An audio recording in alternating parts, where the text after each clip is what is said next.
Hi, welcome to another edition of This Issue. My guest this time is Peter Woodruff, who's a worker at Bath Iron Works and lives in Arousik. Peter, welcome to the show. Thank you, Bruce. Good to have you here today. How long have you been working at Bath Iron Works, Peter? For almost 28 years. It'll be 28 years in March. And what is your job there?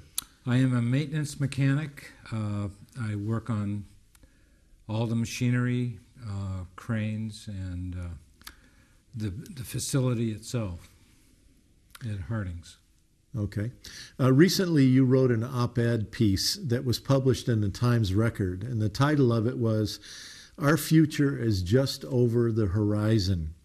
What was your message in that piece in the paper? My message was for jobs and the creation of jobs through producing offshore wind farms in the Gulf of Maine at Bath Iron Works and related manufacturing industries. So,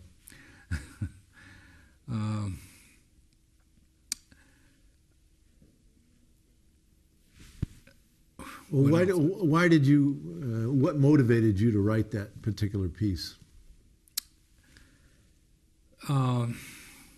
Last April, Angus King gave a lecture at Bowdoin College called The Saudi Arabia of Wind, where he proposed building 1,000 wind turbines and placing them in the Gulf of Maine to produce the energy needs of Maine. And we have been having layoffs at Bath Iron Works and between contracts, and I thought this would be a good way to keep the workforce at Bath Iron Works working through this economic winter. And so what is your vision then for the future? What do you see happening at Bath Iron Works? Well, our core product is destroyers for the United States Navy. But we have also done commercial work in the past. And it's silly not to think that we can't do it in the future, especially now with government funding for certain infrastructure projects, for green infrastructure, energy generation, and I want to be a part of that. And a lot of people that have signed this petition want to be a part of the sustainable future. What is this petition?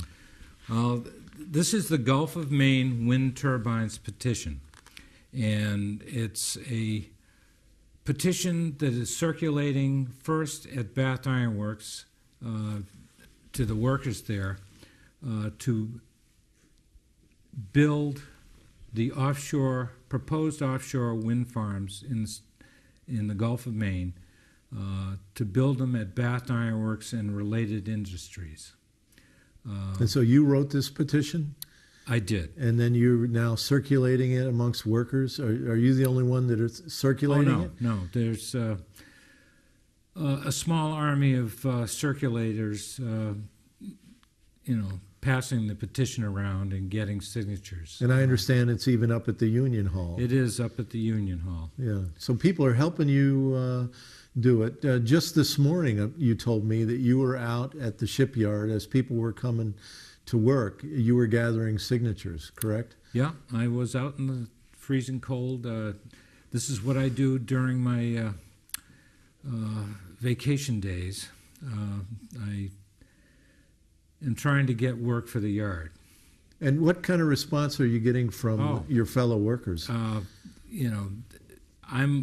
was the only one out there this morning collecting them, but everybody that signed says this is a good idea, we should be doing it, and we should have been doing it long ago.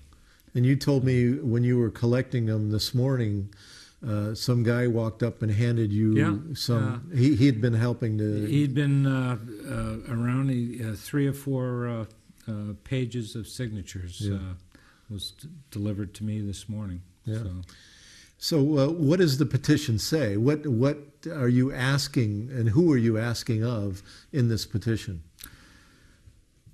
Well, the petition states, paraphrased, it states that if offshore wind farms are going to be built in the Gulf of Maine, that they be built at Bath Iron Works, or we have a part in it. And this is aimed at Susan Collins, Olympia Snow, Mike Mishu, and Shelley Pingree, and Governor Baldacci. And what are you asking those politicians to do? I'm asking them to root for us for this project as much as they root for us for our military contracts.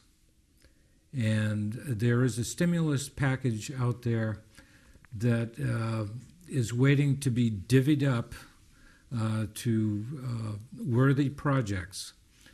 And there's a very narrow window that we can apply for this money. Now, everybody's been talking a lot about green jobs. Is this one of those green jobs that they're talking about? This is an extremely green job. And why is that? Well, the proposed wind farms off the Gulf of Maine they have a potential of providing the energy for the entire Northeast. And that is energy that is being produced without burning anything and without pollution and without adding to greenhouse gases. And it's renewable.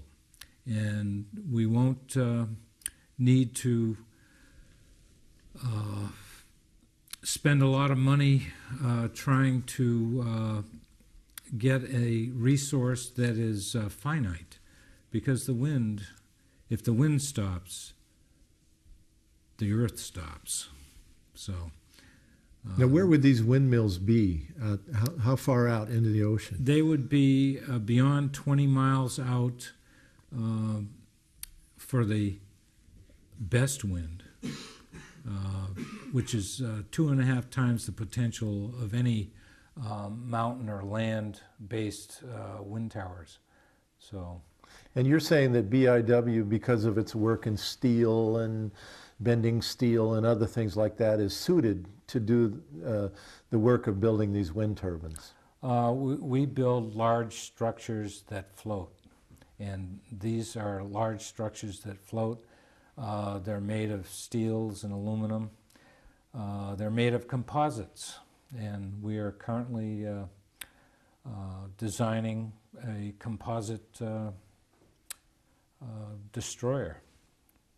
So we burn a lot of material and form a lot of material for other manufacturers in the state, which erect towers and drilling towers like Chinbro. And we have worked in partnership jobs with them. Now, if these wind turbines don't get built in Maine, where are they going to get built? They could who's making them today? Well, there's a process that each state has to go through, a permitting process and wading through regulations, and Delaware seems to be the state that's ahead of everybody. So whether they will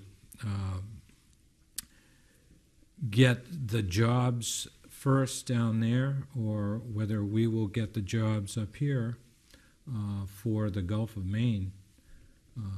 But Delaware is not making the windmills today.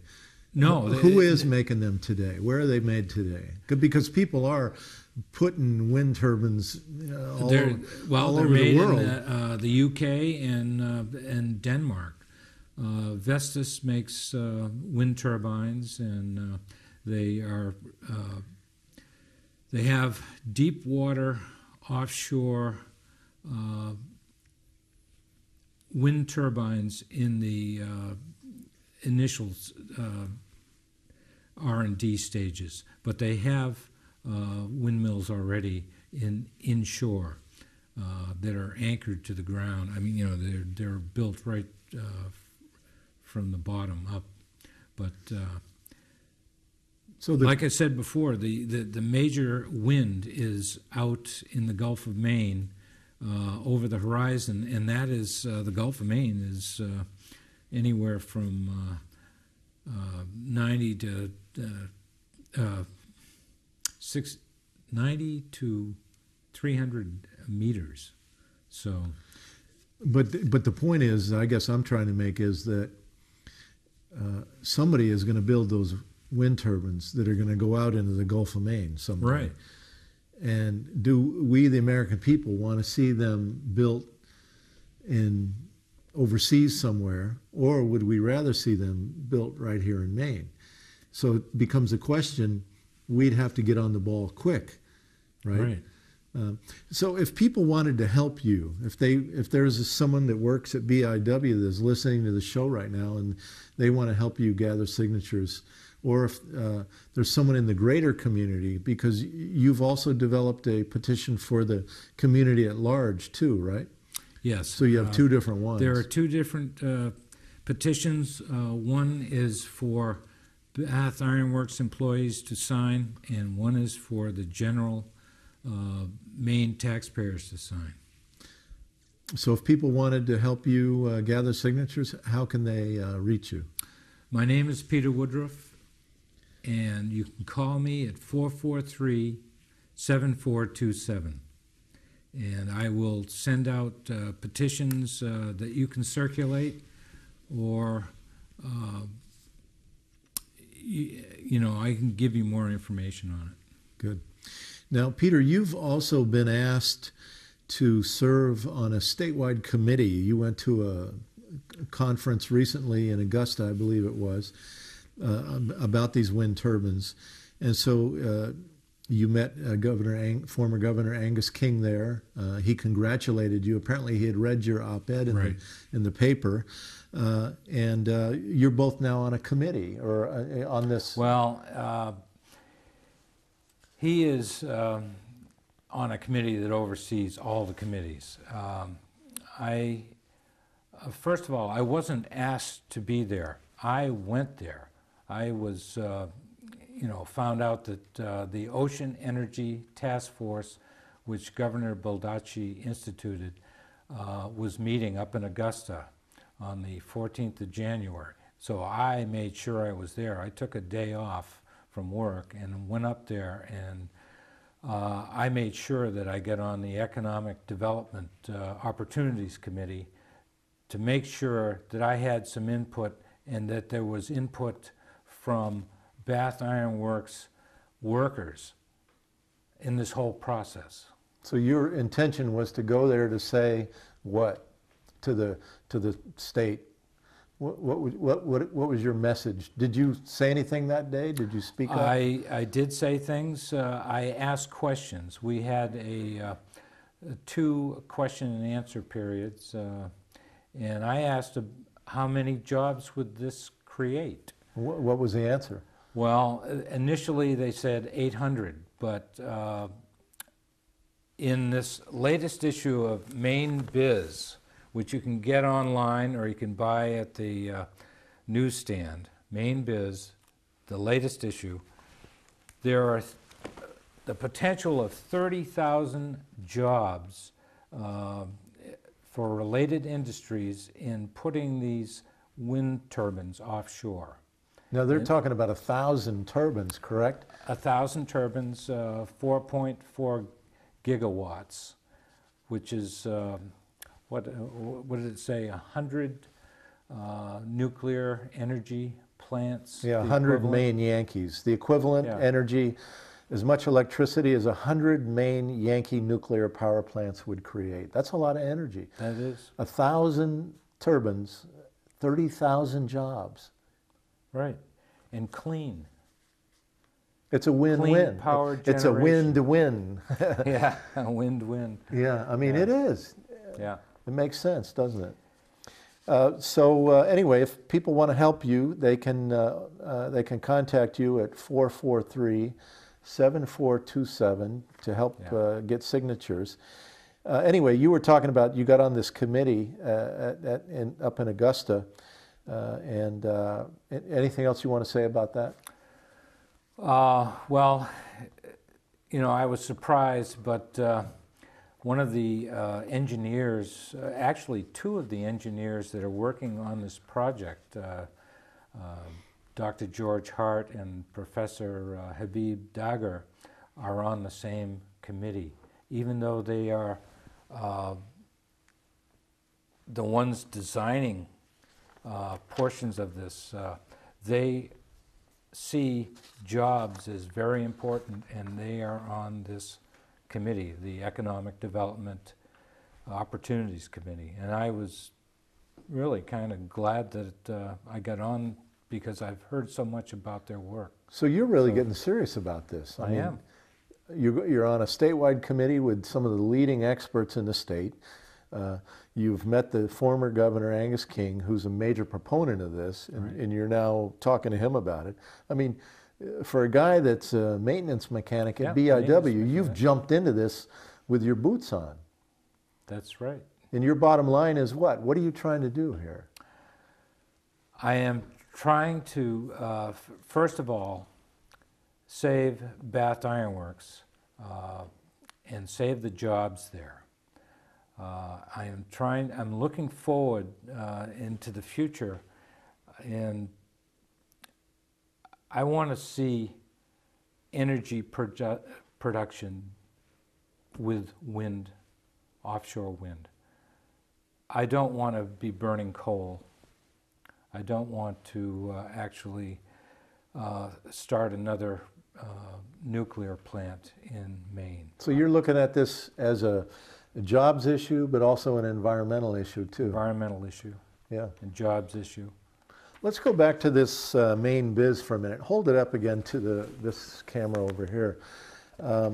This is the January 26th edition of Maine Biz magazine, and the headline story is Gale Force.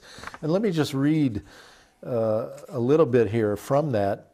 It says the wind power in the Gulf of Maine is some of the most powerful winds in the world, whipping at average winter speeds of 21 miles per hour and capable of producing at peak up to 100 gigawatts of electricity, as you said before, equivalent to the power output of 100 Maine Yankee nuclear power plants, or 10% of the entire nation's electrical needs.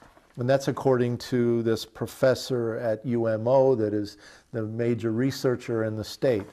Right. And the article goes on to say that it will likely be at least a decade, 10 years before deep water turbines are turning off the coast, because floating turbines are necessary because of the deep water. And they're still researching and trying to develop that technology. They say that estimates of building this 1,000 wind turbines would cost about $25 billion. Now, that's a lot of money. That is a lot of money. And so one wonders, oh, well, where will they ever get $25 billion? But you know what I think of? Iraq and Afghanistan. We spend $12 billion a month in Iraq and Afghanistan. So 2 months worth of Iraq and Afghanistan would build 1,000 windmills off the coast of Maine, creating 30,000 jobs, right? Right. What do you think about that idea of creating 30,000 jobs? I mean, is that worth that kind of an investment? It is. Let me say this. There's a study and a paper out from the National Priorities Project. And it is about the military cost of securing energy.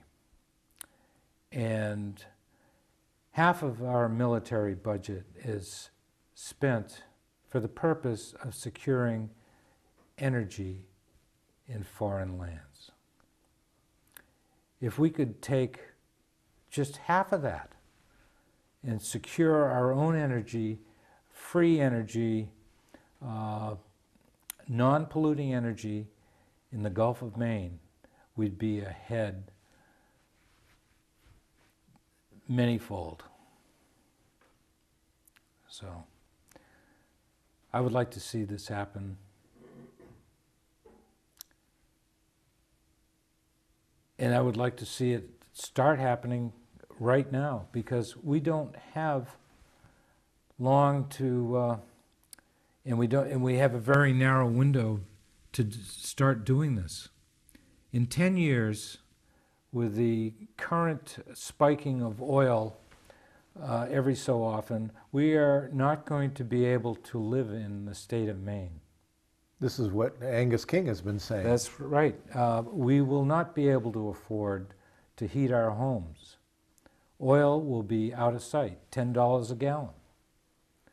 How many think that this downturn we're going into will make us, rich enough to pay $10 a gallon for our energy? We have to take some of this money that is securing energy in other sources and put this energy into renewable energy in the offshore wind. So your bottom line again then is jobs. Jobs. Jobs economy. that can't be exported. Oh. Right? Onshore jobs from offshore wind. That is my motto. And it's the challenge, and somebody might have just tuned in. I'm talking to Peter Woodruff, who's a worker at Bath Iron Works, a maintenance mechanic, who is now organizing workers at BIW to support a campaign to call on our congressional delegation. What are you asking the politicians, our two senators, Snow and Collins, our two representatives, Pingree and Michoud, what are you asking them to do in Washington? They have positioned themselves on military appropriations committees and sea power committees. I'm asking them to work as much for these kind of jobs as for shipbuilding jobs, to work as much for the peaceful acquisition of energy as the military method. One thing that I want to mention here is at the University of Massachusetts at Amherst, Right. October of 2007, the economics department released a study saying that $1 billion of investment in military production created 8,500 jobs, 8,500 jobs. But they said if you take that same $1 billion and you invest it in other kinds of job creation, like building windmills or doing home weatherization. In the case of home weatherization, they said you would create 12,000 jobs. Or building rail systems, something else that could be done at BIW. They said you would create 19,000 jobs per $1 billion. So you look at 8,500 jobs doing military production, or 19,000 jobs building rail systems, something else we're going to need in the state of Maine as we face climate change and a downturn in the economy. So which would you, the taxpayer, prefer per $1 billion of your money? 8,500 jobs or 19,000 jobs. And the figures would be the same or near the same for building wind turbines. A tremendous number more of jobs. You're saying that there would be 30,000 jobs created in related industries. Yeah, so not only building the windmills, but everything that flows out of that. That's a lot of jobs here in the state of Maine. Well, Peter, we're running short on time. Tell us again two things. Number one, what are your fellow workers at BIW saying as you bring them this message? You've been asking them to sign a petition. What are they saying about it? And secondly, how can people listening to the show be helpful to your effort? Well, the BIW workers I've encountered have all been positive and said, where can I sign? I have one that has said, well, BIW doesn't want to do this.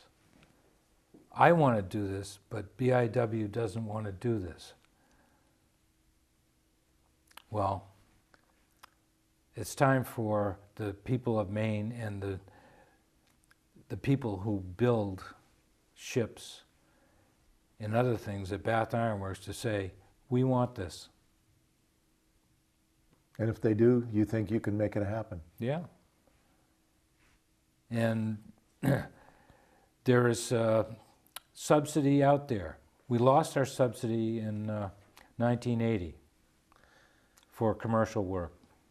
Well, Peter, thanks a lot. If you want to help Peter Woodruff gather signatures on the petition, either if you work at BIW, if you just want to help in the community, his phone number is 443-7427. And Peter, thanks for coming on the show. Yeah. And thank you for watching another edition of This Issue. Until next time, good luck to you all, and please get organized.